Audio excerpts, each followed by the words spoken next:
Çfarë po ndodh me Armando Brojon? Të shumtë janë njerëzit që mendojnë se sulmuesi shqiptar nuk mund të kthehet si dikur kur shkëlqente me golet e tij tek Southampton, por trajneri i Burnleyt në Premier League ndan një tjetër mendim.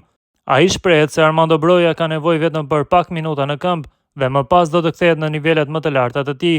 Dëgjoj, mendoj se Armando ka nevojë për pak punë për momentin. Ai nuk ka luajtur shumë futboll gjatë 2 viteve të fundit. Mendoj se të gjithë duhet të jemi shumë të qetë aty ku është Armando në këtë moment. Ai ka nevojë për punë. Unë pajtohem me këtë. Mendoj se pam patjetër një version më të mirë sonte, më të krahasuar me raundin e fundit, por gjithashtu mund të shihni se ai ndoshta ka nevojë për pak minuta në këmbë. Ai ka nevojë për më shumë stërvitje. Ai duhet të vazhdojë të punojë dhe do të jetë jetik për ne këtë vit me siguri. Ne vetëm duhet të kujdesemi për të dhe duhet të bëjmë edhe disa punë serioze me futbollistin ton, tha Parker në një konferencë për mediat.